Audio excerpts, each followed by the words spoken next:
Hello guys, welcome to my YouTube channel learn with Anurag पर आपका बहुत बहुत स्वागत है। तो आज हम इंग्लिश के बहुत ही मोस्ट इंपॉर्टेंट एमसीक्यू के बारे में बात करने वाले हैं, जो क्लास 10 एवं 12th बोर्ड एग्जाम में बहुत बार पूछे गए हैं। तो आज हम इसको सीखने वाले हैं। तो welcome to my YouTube channel learn with Anurag पर आपका बहुत बहुत स्वागत है। हमारे लर्न विथ अनुराग चैनल पर। तो आज हम इंग्लिश के बहुत ही मोस्ट इंपॉर्टेंट एमसीक्यू के बारे में बात करने वाले हैं, जो कई बार बोर्ड एग्जाम में पूछे गए हैं। तो इसको हम चलो देखते हैं। नंबर 1 एमसीक्यू पर चलते हैं। पहले देखने वाले हैं, तो एमसीक्यू को देखते हैं। देखने के लिए हम चलते हैं मोस्ट इंपॉर्टेंट इंग्लिश के ग्रामर के, जो क्लास 10 एवं 12th बोर्ड एग्जाम के लिए बहुत ही मोस्ट इंपॉर्टेंट है, जो कई बार बोर्ड एग्जाम में पूछा गया है। मोस्ट इंपॉर्टेंट बोर्ड एग्जाम के लिए बहुत ही मोस्ट इंपॉर्टेंट है, जो कई बार बोर्ड एग्जाम में पूछा गया है। तो चलो देखते हैं। नंबर 1 पे आते हैं। तो आप सभी ने अभी लाइक नहीं किया, सब्सक्राइब नहीं किया, तो प्लीज़ लाइक शेयर एवं कमेंट कर दीजिए। इस वीडियो को बनाने के लिए बहुत ही मेहनत लगती है। आप सब लाइक शेयर एवं कमेंट कर दीजिए।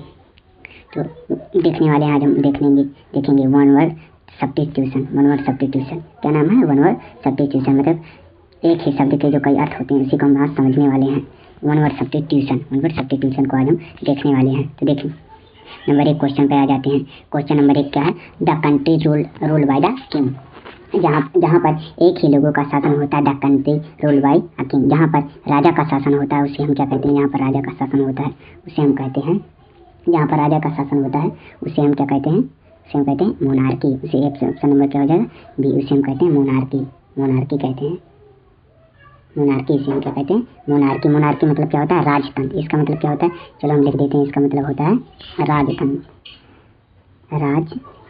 इसका मोनार्की मतलब क्या होता है? राजतंत्र। मोनार्की मतलब राजतंत्र। और इसका मतलब क्या होता है? इसका मतलब होता है लोकतंत्र। इसका मतलब होता है लोकतंत्र। इसका मतलब होता है राजतंत्र, और इसका मतलब राजतंत्र, इसका मतलब लोकतंत्र होता है। तो इसका ऑप्शन नंबर क्या हो जाएगा? ऑप्शन नंबर इसका सही हो जाएगा, ऑप्शन नंबर बी। इसका ऑप्शन नंबर बी, मोनार्की। इसका मोनार्की ऑप्शन सही हो जाएगा। तो चलो अगले क्वेश्चन पर चलते हैं। दूसरे क्वेश्चन पर चलते हैं। दूसरा क्वेश्चन क्या है? दूसरा क्वेश्चन को देख लेते हैं। Undue favour to place on relative postage card. जो अपने रिश्तेदारों के लिए, जो अपने रिश्तेदारों की मदद करता है, उसको हम क्या कहते हैं? उसको कहते हैं कैस्टिमिज्म, इंडिविजुअलिज्म, सेक्युलरिज्म और नेपोटिज्म। नेपोटिज्म मतलब का इसका नेपोटिज्म का मतलब हम बता देते हैं। नेपोटिज्म का मतलब होता है, नेपोटिज्म का क्या मतलब होता है? भाई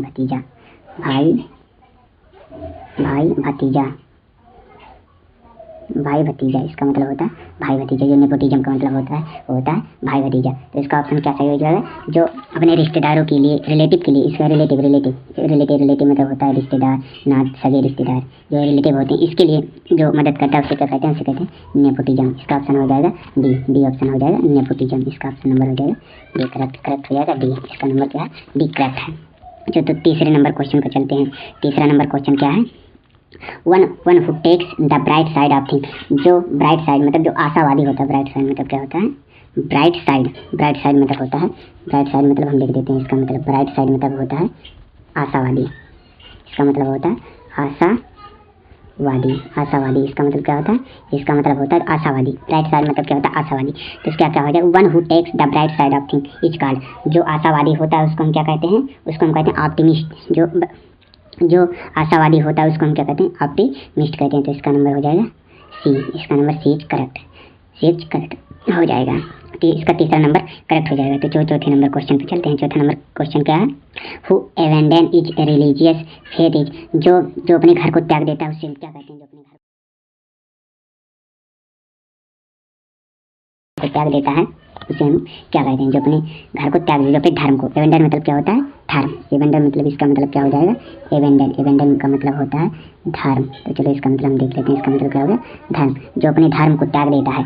who abandon is religious faith is मतलब जो अपने धर्म को त्याग देता है, उसे हम क्या कहते हैं? उसे हम कहते हैं अपोस्टेट। उसे क्या कहते हैं? अपोस्टेट। उसे हम क्या कहते हैं? अपोस्टेट। जो अपने धर्म को त्याग देता है, उसको कहते हैं अपोस्टेट। इसका आंसर क्या हो जाएगा? इसका हो जाएगा बी, अपोस्टेट। और एथिस्ट मतलब क्या होता है? एथिस्ट मतलब नास्तिक। इसका मतलब लिख देते हैं नास्तिक। नास्तिक, इसका मतलब होता है नास्तिक। इसका मतलब क्या होता है? नास्तिक। और अपोस्टेट मतलब क्या होता है? जो अपने धर्म को त्याग दे। इसका मतलब क्या होता है? जो अपने धर्म को त्याग दे। इसका मतलब होता है धर्म त्यागने वाला जो अपने धर्म को त्याग देता है उसे हम क्या कहते हैं? अपोस्टेट कहते हैं। तो इसका आंसर क्या हो जाएगा? और ये हो जाएगा इंडिफील्ड मतलब क्या होता है? इंडिफील्ड मतलब होता है भ्रष्ट। जो भ्रष्ट है उसे हम कहते हैं इंडिफील्ड, इसे कहते हैं इंडिफील्ड। तो इसका आंसर क्या हो जाएगा? इसका आंसर हो जाएगा बी, अपोस्टेट। अपोस्टेट मतलब जो घर को त्याग देता है, जो धर्म को त्याग देता है उसे हम कहते हैं अपोस्टेट, उसे कहते हैं अपोस्टेट। तो आंसर नंबर 4 का हो जाएगा बी। तो चलो 50 नंबर पर चलते हैं। 50 नंबर क्वेश्चन क्या है? That which can not be correct is called, जिसे सही नहीं किया जा सकता उसे हम क्या कहते हैं? That which can not be correct. तो आंसर नंबर यहीं पर लड़के फंस जाते हैं, यहीं पर ध्यान नहीं देते हैं। यहाँ पर क्या लिखा है? Can not, which can not be correct मतलब जिसको सही नहीं किया जा सकता है उसे हम क्या कहते हैं? जिसको सही नहीं किया जा सकता उसे हम क्या कहते हैं? उसे हम कहते हैं इनकरेक्टिबली, इनकरेक्टिवली, इनका मतलब इनकरेक्टिवली और इनकरेक्टेड या इनकरेजिबली। तो ऑप्शन नंबर इसका आंसर क्या हो जाएगा? आंसर इसका हो जाएगा इनकरेक्टिवली। इसका आंसर नंबर ए हो जाएगा, इनकरेक्टिवली। आंसर नंबर इसका ए हो जाएगा। तो that which can not be correct, जिसको सही नहीं किया जा सकता उसे हम क्या कहते हैं? इनकरेक्टिवली कहते हैं, इनकरेक्टली कहते हैं। ऑप्शन नंबर इसका ए हो गया। चलो अगले प्रश्न पर चलते हैं। अगला प्रश्न क्या है? That which can not be correct है। फिर वही क्वेश्चन आ गया, तो इसका भी हमने देखा है। इसका क्या है? इसका है ए, इसका ए है। जिसको सुधारा नहीं जा सकता उसे हम कहते हैं इनकरेक्टली, जिसको सुधारा नहीं जा सकता उसे कहते हैं इनकरेक्टली। अगले प्रश्न पर चलते हैं। अगला प्रश्न क्या है? Dislike of aversion to marriage. इसका मतलब आप लोग जानते होंगे, इसका मतलब होता है शादी। जो शादी ब्याह होता है उसी की बात चल रही है। डिसलाइक ऑफ एवर्जन, जो शादी से घृणा करता है, जो डिसलाइक मतलब जिसे नफरत करता है, एवर्जन ऑफ मैरिज, और जिसे शादी से नफरत है उसे हम क्या कहते हैं? जिसे शादी पसंद नहीं है, उसे क्या कहते हैं हम? जिसे शादी पसंद है उसे क्या कहते हैं? मोनोगैमी, मिसोगैमी, प्लोगैमी या बिगैमी। तो इसे क्या कहते हैं इसे हम? मोनोगैमी कि मिसोगैमी कि प्लोमोगैमी या बिगैमी। तो इसका ऑप्शन नंबर क्या हो जाएगा? इसे हम कहते हैं मिसोगैमी। जो शादी से नफरत करता है उसे क्या कहते हैं? मिसोगैमी। तो इसका आंसर नंबर हो जाएगा बी, उसे कहते हैं मिसोगैमी। जो शादी से नफरत करता है उसे क्या कहते हैं? मिसोगैमी, उसे कहते हैं मिसोगैमी। चलो अगले नंबर प्रश्न पे चलते हैं। अगला नंबर प्रश्न है a person who does not believe the existence of God, जो भगवान पर विश्वास नहीं करता है उसे हम क्या कहते हैं? जो भगवान पर विश्वास नहीं करता है उसे हम क्या कहते हैं? जो भगवान पर विश्वास नहीं करता है। A person who does not, यहाँ पर देखो आ गया डज नॉट, यहीं पर लोग गलत कहते हैं, डज नॉट आ गया है। तो a person who does not believe in existence of God, जिसे भगवान पर विश्वास नहीं। बिलीव, यहाँ पर बिलीव का मतलब क्या है? विश्वास। यहाँ पर ये बिलीव लिखा है, बिलीव का मतलब होता है विश्वास। इसका मतलब क्या होता है? विश्वास करना। बिलीव मतलब विश्वास करना। डज नॉट मतलब जिसे विश्वास नहीं है, और गॉड मतलब ईश्वर पर, जिसे ईश्वर पर विश्वास नहीं है उसे हम क्या कहते हैं? उसे हम कहते हैं एथिस्ट। मतलब जिसे ईश्वर पर विश्वास ना हो उसे हम क्या कहते हैं? एथिस्ट कहते हैं। तो इसका आंसर नंबर सी हो जाएगा। उसे क्या कहते हैं? एथिस्ट कहते हैं। A person who does not believe in existence of God, जिसे भगवान पर विश्वास ना उसे क्या कहते हैं? एथिस्ट कहते हैं। तो चलो अगले प्रश्न पर चलते हैं। अगला प्रश्न क्या है? अगला प्रश्न है a foreigner who settle a country is called, जो विदेश के लोग हैं, जो मतलब इसका मतलब है फॉरेनर मतलब होता है जो विदेश के लोग हैं वो सेटल मतलब स्थित हो जाते हैं। सेटल मतलब क्या होता है? स्थित हो जाते हैं। कंट्री इज कॉल्ड, जो किसी कंट्री में स्थित हो जाते हैं, जो विदेशी लोग हैं वो किसी कंट्री में स्थित हो जाते हैं उसे हम क्या कहते हैं? उसे हम कहते हैं इमिग्रेंट या एलियन या विजिटर, उसे हम क्या कहते हैं? जो फॉरेन के लोग हैं वो किसी कंट्री में सेटल हो जाते हैं उसे हम क्या कहते हैं? उसे हम कहते हैं वह ए फॉरेनर हु सेटल इस कंट्री, जो किसी दूसरे कंट्री में स्थित हो जाते हैं उसे हम क्या कहते हैं? इमिग्रेंट। उसे आंसर इसका क्या हो जाएगा? आंसर नंबर ए, इसे कहते हैं इमिग्रेंट कहते हैं। एलियन तो हो नहीं सकता है, ये भी नहीं हो सकता। तो आंसर नंबर इसका हो जाएगा ए, इमिग्रेंट। तो आंसर जो दूसरे देश के मतलब जो फॉरेन के लोग होते हैं किसी देश में स्थित हो जाते हैं, सेटल मतलब होता है स्थित हो जाते हैं, तो उसे क्या कहते हैं? इमिग्रेंट कहते हैं। तो इसका आंसर हो जाएगा 8वें का ए हो जाएगा। तो चलो अगले प्रश्न पर चलते हैं। अगला प्रश्न क्या है? Government by the rich is called, जो government by the rich of called, जो जो लोकतंत्र का शासन होता है उसे हम क्या कहते हैं? नहीं, गवर्नमेंट बाय द रिच, जो बड़े लोग होते हैं उनका जो सरकार होता है उसे क्या कहते हैं? इसे कहते हैं अरिस्टोक्रेसी। इसे हम क्या कहते हैं? अरिस्टोक्रेसी कहते हैं, कि प्लूटोक्रेसी कहते हैं, कि ब्यूरोक्रेसी कहते हैं, कि ऑटोक्रेसी कहते हैं। ऑटो मतलब होता है जो स्वयं के लिए बनाया गया नियम हो। तो government by the rich is called, जो गवर्नमेंट द्वारा बनाई जाती है उसे हम क्या कहते हैं? जो सरकार द्वारा बनाई जाती है उसे हम कहते हैं ब्यूरोक्रेसी। इसे हम कहते हैं, इसका आंसर नंबर हो जाएगा बी। इसका आंसर नंबर हो जाएगा बी। इसका नंबर हो जाएगा बी। इसका नंबर हो जाएगा बी। ये भी करेक्ट है, ये भी करेक्ट है, ये भी करेक्ट है। तो इसका नंबर बी आंसर। 9 का क्या हो जाएगा? सी हो जाएगा। 9 का आंसर ओ सी हो जाएगा। इसका आंसर 9 का सी। चलो अगले प्रश्न पे चलते हैं। अगला प्रश्न क्या है? अगला प्रश्न क्या है? A selfish person who always think his himself. A selfish मतलब होता है स्वयं के लिए। इसका मतलब क्या होता है? स्वयं, जो स्वयं के लिए करता हो, जो स्वयं। सेल्फिश मतलब क्या होता है? स्वयं के लिए। पर्सन मतलब होता है आदमी या व्यक्ति। पर्सन मतलब क्या होता है? आदमी या व्यक्ति। व्यक्ति हो गया या आदमी हो गया, कुछ भी हो सकता है। आदमी या व्यक्ति हो गया। हु ऑलवेज मतलब क्या होता है यहाँ पर? ऑलवेज मतलब होता है हमेशा। ये सेल्फिश पर्सन जो हमेशा। थिंक मतलब होता है सोचना। थिंक मतलब यहाँ पर क्या हो जाएगा? थिंक मतलब होता है सोचना। यहाँ पर मतलब क्या होता है? सोचना। थिंक मतलब क्या होता है? सोचना। थिंक मतलब सोचना। हिमसेल्फ मतलब होता है जो खुद के लिए सोचता हो, जो खुद के लिए सोचता हो उसे क्या कहते हैं? जो वह व्यक्ति जो केवल खुद के लिए सोचता हो उसे हम क्या कहते हैं? वह सेल्फिश पर्सन जो हमेशा अपने ही बारे में सोचता हो उसे हम क्या कहते हैं? उसे हम कहते हैं ड्रगिस्ट या लेरिस्ट, या कहते हैं ड्रामिस्ट या ईगोइस्ट। तो इसे क्या कहते हैं? जो इसका मतलब होता है ड्रगिस्ट मतलब क्या होता है? जो दवाई देने वाला। इसका मतलब क्या होता है? दवाई देने वाला। दवाई देने वाला, इसका मतलब होता है जो दवाई देने वाला। और लिरिस्ट मतलब क्या होता है? लिरिस्ट मतलब होता है जो गाना लिखने वाला होता है। इसका मतलब क्या होता है? जो गाना लिखने। इसका मतलब क्या होता है? जो गाना लिखने वाला। गाना लिखने वाला जो गाना लिखता है उसे हम क्या कहते हैं? लिरिस्ट कहते हैं। और जो नाच गाना करता है उसे हम क्या कहते हैं? जो नाच करता है उसे हम क्या कहते हैं?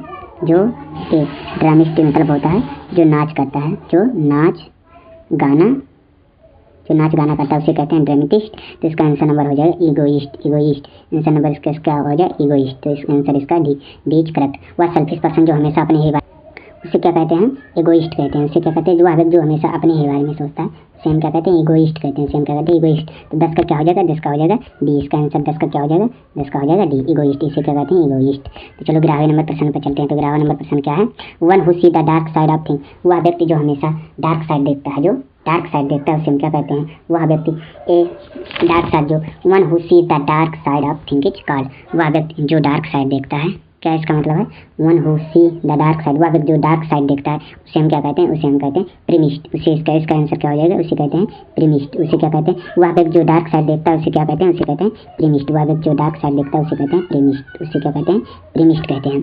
तो 12वें नंबर प्रश्न पे आ जाते हैं। 11वां हो गया। 12वां नंबर प्रश्न क्या है? Government by the 1% is called. जहाँ गवर्नमेंट मतलब जहाँ पर एक ही व्यक्ति का सरकार होता है उसे क्या कहते हैं? उसे हम कहते हैं government by the 1% is called. यहाँ पर भी सरकार क्या है उसे क्या कहते हैं? डेमोक्रेसी कहते हैं। उसे क्या कहते हैं? हम डेमोक्रेसी। तो इसका आंसर नंबर हो जाएगा सी। इसका ए हो जाएगा, मतलब इसका नंबर हो जाएगा गवर्नमेंट। इसका मतलब क्या है? इसका मतलब गवर्नमेंट बाय द 1%, जहाँ पर एक ही लोगों का सरकार होता है उसे क्या कहते हैं? वहाँ पर होता है डेमोक्रेसी। इसका आंसर नंबर हो जाएगा ए। इसका आंसर नंबर हो जाएगा ए। Answer number A. इसका क्या हो जाएगा? डेमोक्रेसी हो जाएगा, डेमोक्रेसी। तो चलो अगले नंबर प्रश्न पर चलते हैं। अगला प्रश्न है, अगला प्रश्न क्या है?